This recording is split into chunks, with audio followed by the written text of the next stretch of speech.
Guys, so today I'm going to be installing the Creative Steel wide wheel trailing arms, and this is their new design. Feels very sturdy, very nice quality. I got the greasable bushings, and these are actually made by Johnny Joints, and if you look him up, he makes some pretty good stuff. So they used a very good supplier, and also they come with new bushings as well, so they'll be going in down here. And the tricky part about this job is the rear cradle is going to have to come down because of this bolt right here. So it comes down from the top and you can't get the bolt out. So what we're going to do, undo these this bracket for the brake lines, and this will give me enough play to drop the subframe down to where I need it to be. The shock right here.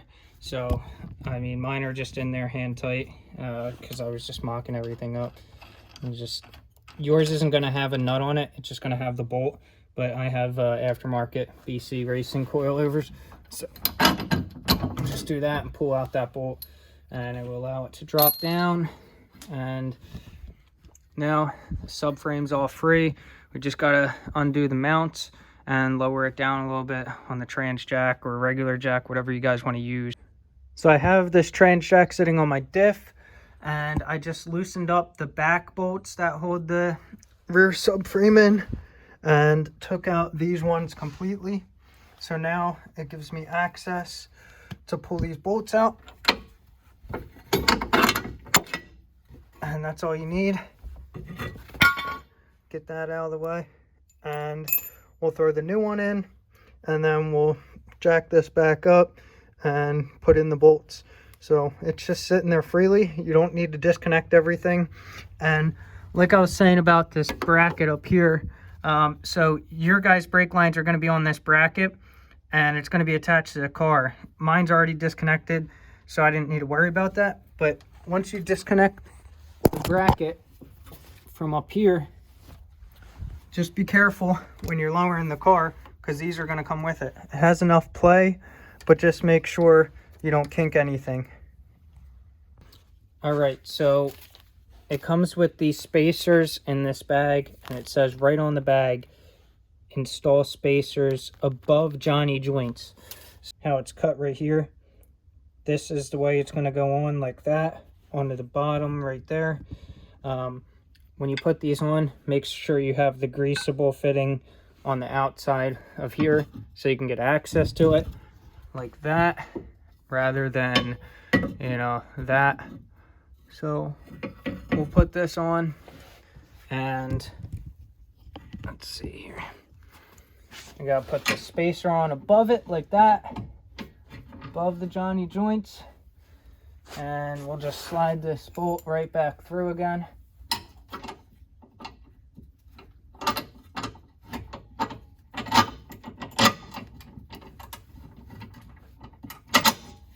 All right, so it goes like that. You put your spacer above it, and now all we need to do is push it down into place, and we'll slide that on once we get the subframe back up.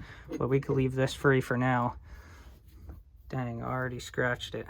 All right, now that all the subframe bushings are back into place, all tightened up, I took the jack out, and now to get this in place, all we're going to need to do is, because everything's free, the suspension's disconnected, just push up, and then you just slide this under and line up your suspension as well.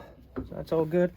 And then we'll just press this down into place, and then we'll get the bolt through. You could line it up with a punch, just get that lined up. And then I made sure to keep this facing downward so I could access it when it's on the car. You're going to reuse the existing nut on the old bolt, and yeah, so this is what it looks like installed. There's no weight on the car, so it's sitting a lot lower than it should. Once the weight goes on, it's going to level out, and there's no clearance issues. Everything's really nice, snug, looks really good. All right, and to get this bushing out, I just put a little punch in there and just hitting it all the way through. Really, it's getting in my way. That was actually pretty easy to get out. I sprayed it with some WD-40, and then I tried to do it with this press, but this chuck was too big. Let's see. It was just a little too big, so I was not able to use my press kit on this, but it came out pretty easy just doing that. I literally just hit it once and it popped right free. So let's see if the other side's like that, or if there's just this side. Right, onto the other side, and yeah, this one came out just as easy. Just grab the punch and then just hit it through. And then to get this part out, I just grabbed a straight one and just kind of chiseled it off. So now that I got these out, I'm just gonna clean them up in here, and then I'll take some all-purpose grease and just put it on the polyurethane down here, so it slides in easier, doesn't tear it, and also reduces the noise that some polyurethanes make. I'm gonna clean this out with some brake clean. Just got it in my eye. That's great. Let's clean up all that debris in there.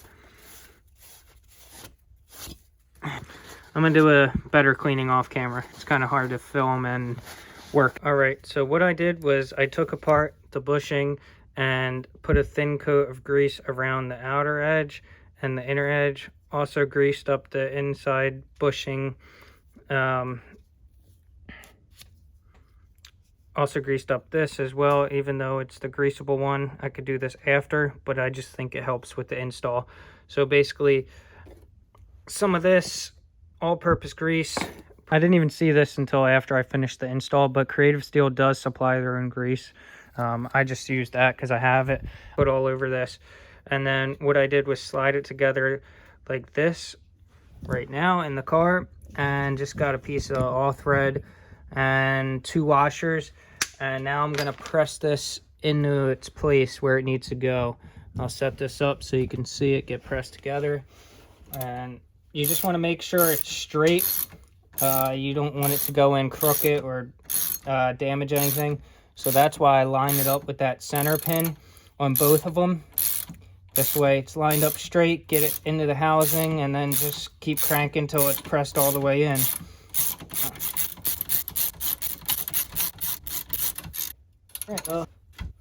Good right there. Now we'll back this out.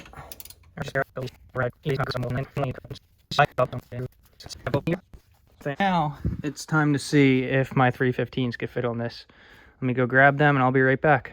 All right, so I got my rotor on, and this was a CTSV 6-lug rotor that I got drilled to 5x120 to fit with the conversion that I did. These are the tires I want to try to attempt to fit. So these are Mickey Thompson 315s on my 17x10 Ford Star that are 5x120. So let's try to put these on, and before it would hit on that trailing arm. All right, so I wasn't able to tell this at first because it was hitting on the trailing arms, and you could just see how much room you have now with these other trailing arms.